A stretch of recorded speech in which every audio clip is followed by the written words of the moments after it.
नमस्कार साथियों, स्वागत है आपका एक बार फिर आपके अपने YouTube channel history by Krishna Sandeep sir. और मैं आपका साथी कृष्णा संदीप सर लेकर आया हूं आप सभी के लिए एक बार फिर महाजनपद से संबंधित महत्वपूर्ण प्रश्न भाग संख्या 2। तो चलिए शुरू करते हैं। Question number 1। राजगृह का राजकीय चिकित्सक जीवक जो गणिका के पुत्र के रूप में जाना जाता है उसका नाम है। Option number 1 Salavati, option number 2 रमनिया, ऑप्शन नंबर 3 बसंत सेना, ऑप्शन नंबर 4 अम्रपाली। तो इसका सही आंसर है सालवती। जीवक बुद्ध का अनुयायी था। जीवक है जो बुद्ध का अनुयायी था। इसका आयुर्वेद का ज्ञान अत्यंत उच्च कोटि का था। इसकी माता का नाम सालवती था जो राजगृह की गणिका थी। जीवक के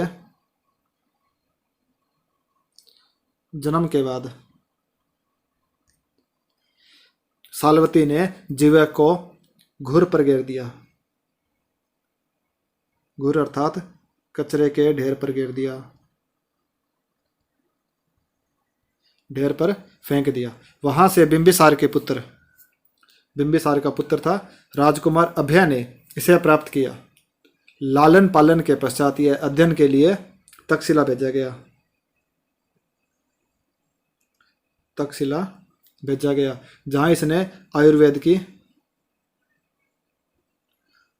की शिक्षा प्राप्त की तथा नगर के चतुर्दिक घूमकर औषधीय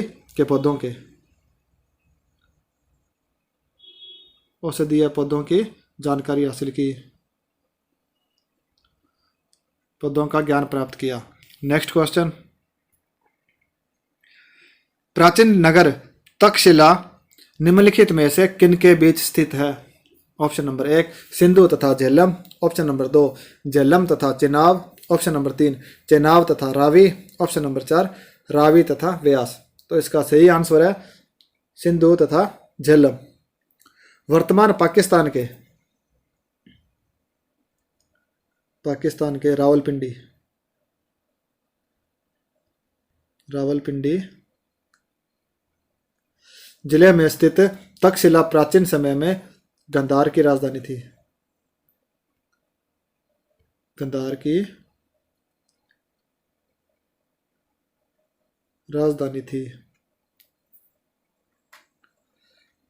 यह सिंधु तथा झेलम नदियों के बीच स्थित है। रामायण के अनुसार भरत ने अपने पुत्र तक्ष के नाम पर इसका नाम तक्षशिला रखा। महाभारत से पता चलता है कि राजा परीक्षित के पुत्र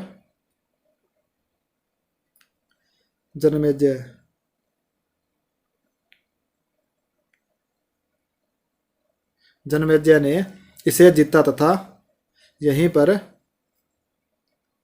नागयज्ञ किया। तक्षशिला के इतिहास में प्रसिद्धि का कारण उसका ख्याति प्राप्त शिक्षा केंद्र था। यहाँ अध्ययन करने के लिए दूर दूर से विद्यार्थी आते थे जिनमें राजा व सामान्य लोग भी थे। सामान्य लोग भी यहाँ पर शिक्षा ग्रहण करते थे। कौशल के राजा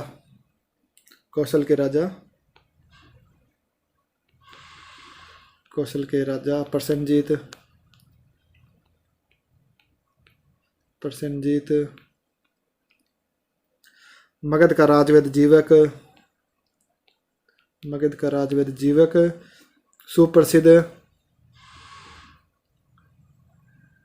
सुप्रसिद्ध राजनीतिज्ञ कौटिल्य,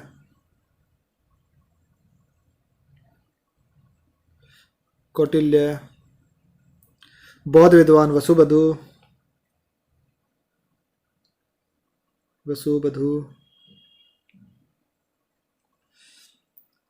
आदि ने यहीं से शिक्षा प्राप्त की थी। बौद्ध साहित्य से पता चलता है कि यह धनुर्विद्या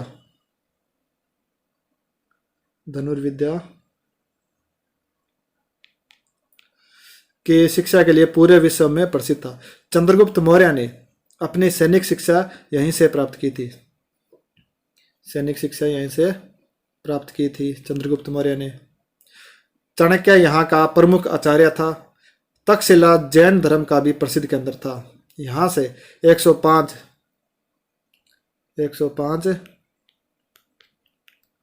जैन स्थलों का विवरण प्राप्त होता है। यह रोम से व्यापार के लिए प्रसिद्ध था। नेक्स्ट क्वेश्चन, तक्षशिला किसके लिए प्रसिद्ध था? ऑप्शन नंबर 1 विद्या और अध्ययन के लिए, ऑप्शन नंबर 2 वाणिज्य और व्यापार के लिए, ऑप्शन नंबर 3 कला और शिक्षा के शिल्प के लिए, ऑप्शन नंबर 4 इन सभी के लिए। तो इसका सही आंसर है इन सभी के लिए यह तक्षशिला प्रसिद्ध था। नेक्स्ट क्वेश्चन, अंग का उल्लेख मौर्य पूर्व सर्वप्रथम किसमें मिलता है? यानी अंग जो राज्य था उसका उल्लेख मौर्य से पहले सबसे पहले किसमें मिलता है? ऑप्शन नंबर 1 ऋग्वेद में, ऑप्शन नंबर 2 अथर्ववेद में, ऑप्शन नंबर 3 शतपथ ब्राह्मण में, ऑप्शन नंबर 4 गोपथ ब्राह्मण में। तो इसका सही आंसर है अथर्ववेद में। अंग देश का उल्लेख सर्वप्रथम अथर्ववेद में मिलता है, जहां इसे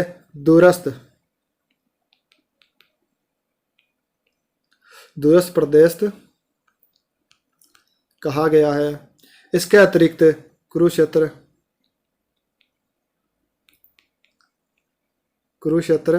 व मगध का भी उल्लेख अथर्ववेद में प्राप्त होता है। नेक्स्ट क्वेश्चन, प्रथम मगध साम्राज्य का उत्कर्ष किस शताब्दी में हुआ था?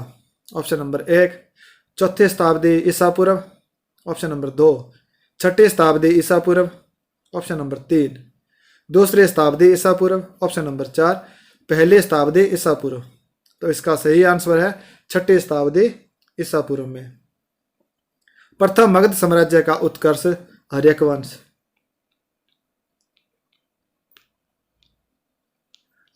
के शासक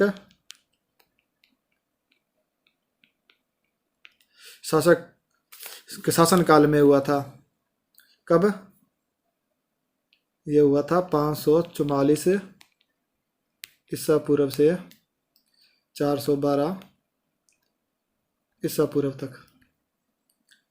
इस वंश का प्रथम प्रतापी राजा कौन था? प्रतापी राजा बिंबिसार था।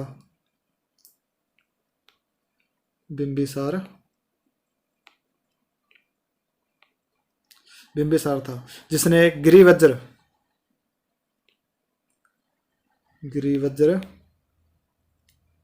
को अपनी राजधानी बनाया। इसने कौशल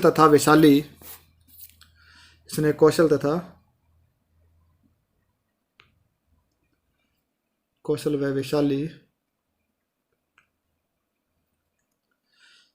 वैशाली के राज परिवारों से वैवाहिक संबंध स्थापित किए। वैशाली के राज परिवार से वैवाहिक संबंध स्थापित किए। कुशल प्रशासन की आवश्यकता पर सर्वप्रथम बिंबिसार ने ही जोर दिया था। इस वंश के अन्य शासक कौन कौन थे? अजातशत्रु,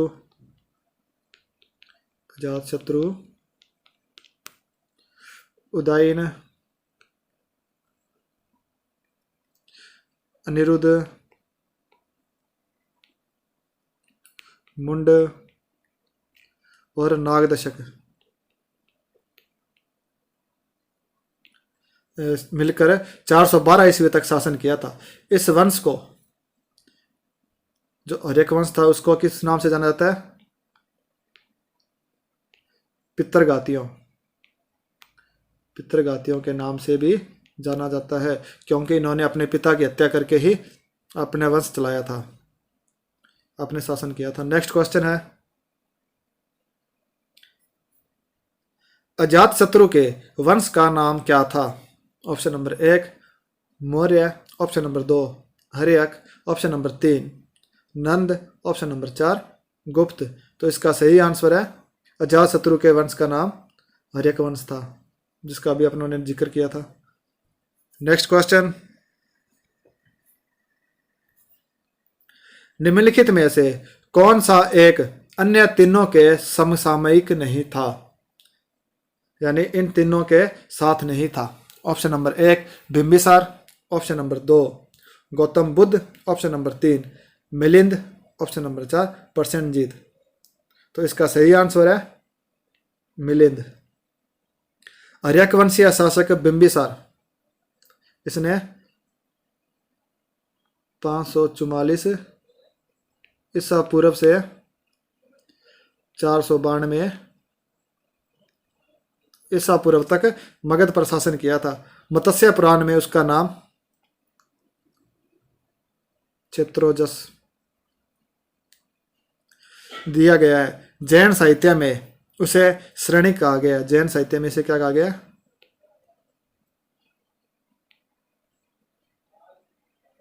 श्रेणिक कहा गया है। बिंबिसार और अजातशत्रु, कौशल नरेश प्रसेनजीत तथा वत्सराज।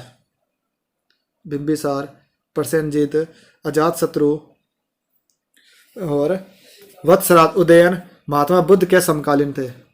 ये सभी बुद्ध के समकालीन थे। ये समकालीन थे। इन्होंने बौद्ध धर्म को राजाश्रय प्रदान किया था, यानी इन्होंने बौद्ध धर्म को आश्रय दिया था तथा उनकी शिष्यता ग्रहण की थी। मिलिंद पन्हो इनका समकालीन नहीं था। नागसेन द्वारा रचित मिलिंद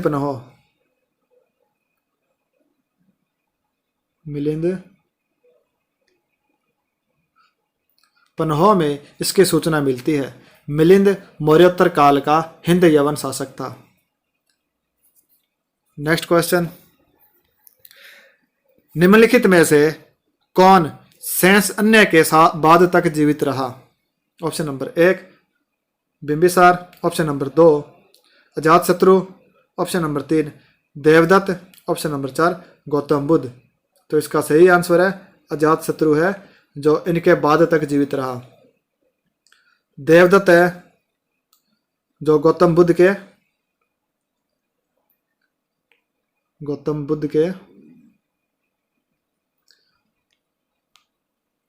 मामा का पुत्र था, जो बुद्ध का शिष्य भी था, पुत्र था वह शिष्य भी था। इसके जीवन का अंत गौतम बुद्ध के काल में ही हो गया था। और अजातशत्रु है जो बिंबिसार का पुत्र था। बिंबिसार पहले ही खत्म हो गया, उसके बाद लास्ट में बचा था अजातशत्रु। अजातशत्रु इनके लास्ट तक जीवित रहा था। नेक्स्ट क्वेश्चन, निम्नलिखित में से किसने सर्वप्रथम पाटलिग्राम की अंतःशक्ति को पहचाना, जो कालांतर में मगध की राजधानी के रूप में विकसित हुआ? Option number 1 Bimbisara, option number 2 Ajatashatru, option number 3 Udayan, option number 4 Kalashoka. तो इसका सही आंसर है अजातशत्रु। वज्जियों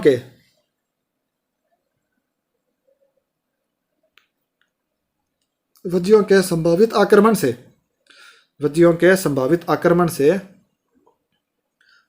से अपने राज्य की सुरक्षा के लिए सर्वप्रथम अजातशत्रु ने पाटलिग्राम की अंतःशक्ति को पहचानते हुए यहाँ एक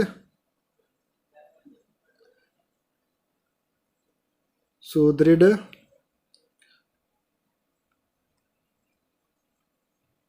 दुर्ग का निर्माण करवाया जो कालांतर में मगध की राजधानी बना। और आज का हमारा लास्ट क्वेश्चन है, मालवा क्षेत्र पर मगध की सत्ता का विस्तार निम्न में से किसके शासनकाल में हुआ था? Option number 1 Bimbisara, option number 2 Ajatashatru, option number 3 Udayabhadra, option number 4 Shishunaga. तो इसका सही आंसर है शिशुनाग। शिशुनाग वंश के संस्थापक शिशुनाग के समय अवंती राज्य पर शिशुनाग वंश के संस्थापक शिशुनाग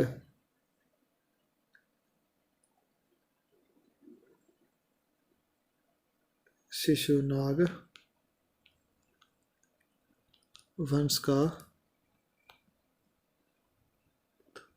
संस्थापक शिशुनाग था।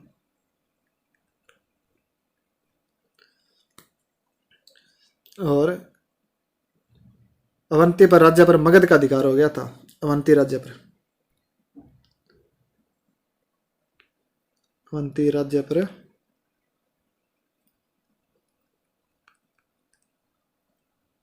मगध का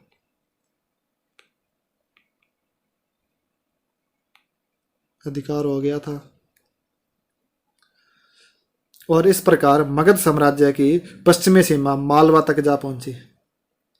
इसी कारण जो मगध साम्राज्य की पश्चिमी सीमा थी वो मालवा तक जा पहुंची। शिशुनाग ने वैशाली को अपनी